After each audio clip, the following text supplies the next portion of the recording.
Well, they do say, when in distress, find your happy place and go there.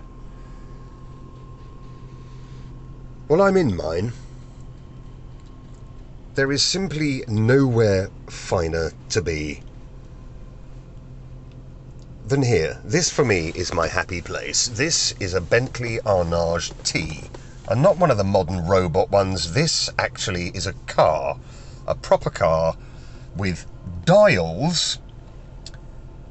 Look at them. Look at all the dials. And these all tell you important information.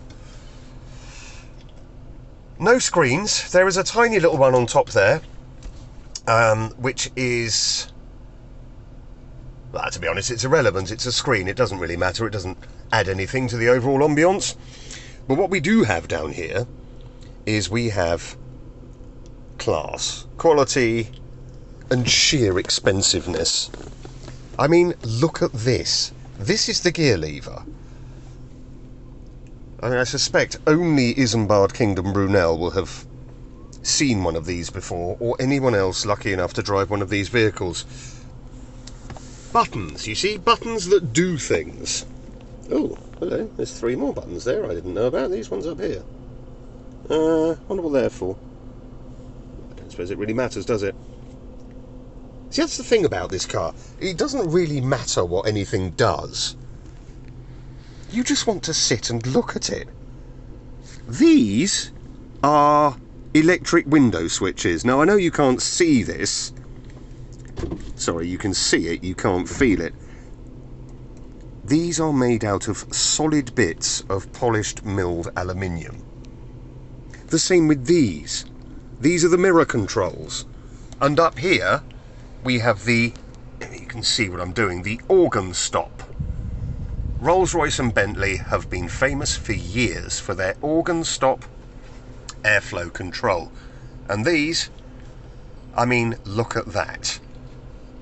Look at that. Again, another solid piece of polished aluminium.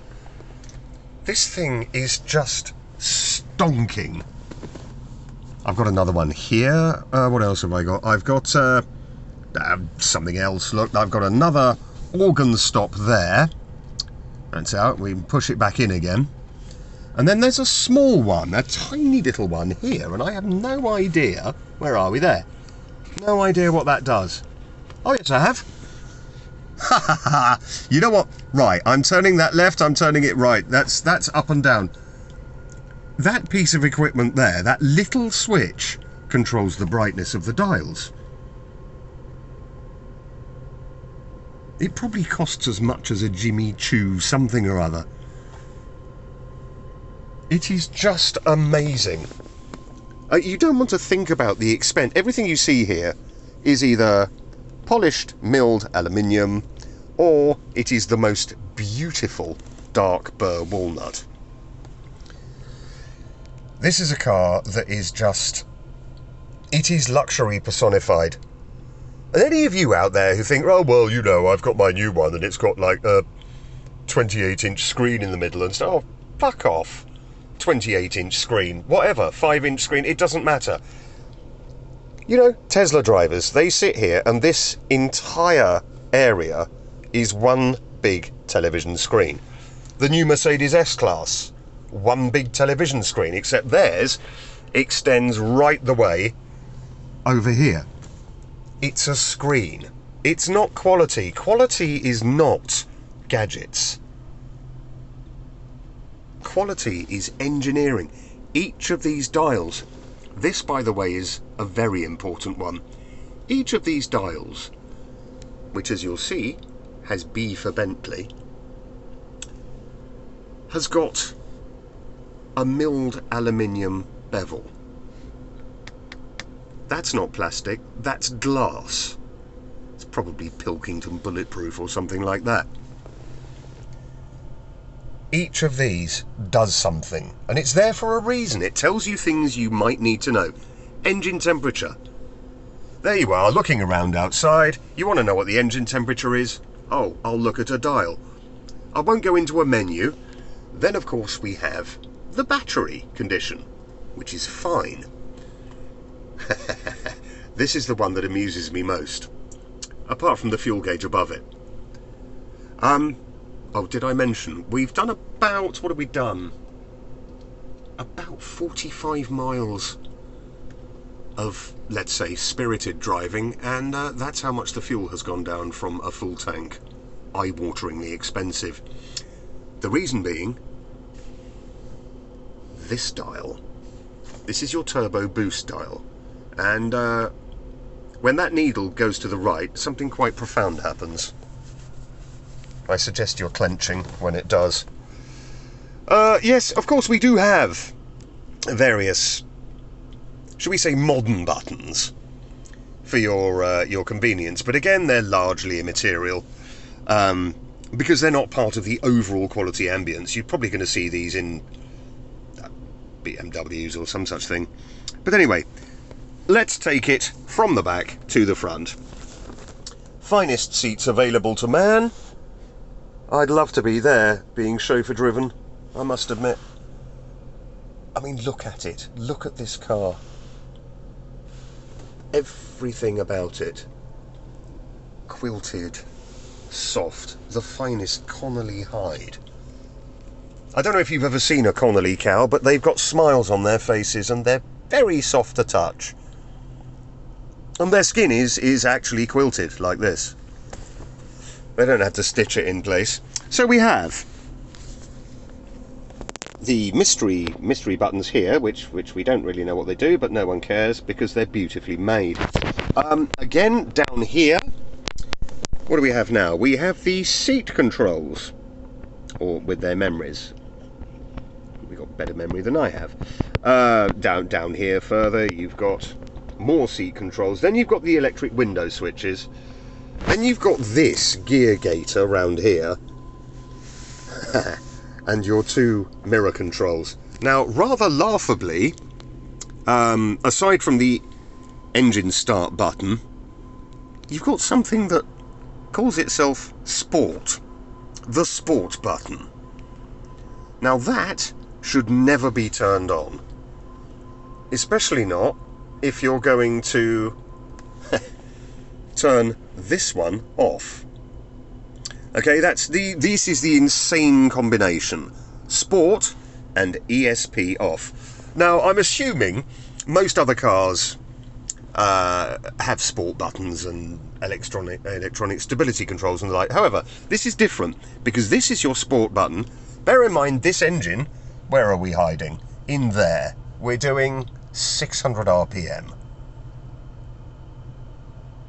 And it has 550 brake horsepower and 770 foot-pounds of torque.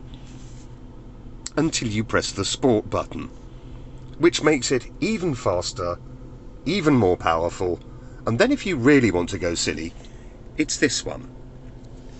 Most cars have an off button. This has an especially off button. It's not just off, or slightly off, it's especially off. I did turn this off once in the rain, and apply pressure to this one. Never doing that again, let me tell you. Right, so we have the largely irrelevant buttons. Climate, so you've got auto. Press your auto, you're going to be fine. Where's the radio, I hear you ask? Well, there it is. Hidden behind a piece of burr walnut inlaid with gold B that probably costs more than anything I own. Eye-wateringly expensive. Each door handle. I know you get metal door handles or polished steel or whatever in other cars. Again, polished aluminium. And if you can see at the back, you can see the reflection of the back of this lever is milled again. Just think of that. It's not just something you can't see, it's only something you can feel. So they've made it feel like quality, which of course it is. Oh, this car. Down here, your traditional headlight controls. None of your, hey Google, turn on the headlights. Wow, what a quality car. No, no, no, no. You want to reach down, you want to turn it on. Oh, that's aluminium as well. Did I mention that? This car's ridiculous. This is the steering wheel, or as we like to call it, the helm. Because you're essentially driving something with as much power as a spaceship. It is just, it's stonking. Up here, on the ceiling, you have, most cars have reading lights. This has a courtesy light that's on all the time, so that you don't strain your eyes trying to see these controls down here. It is a ridiculously nice car. Look at the stitching on the dashboard. Look at that. It's not just stitched, it's triple stitched. Top, middle and bottom. And that's where they obviously got a blue Connolly cow and cut it up and sewed it onto the top of a load of wood and made something very nice. Ah, the sun visors, right? This, again, polished aluminium. The mirror, it even has, dig this, right?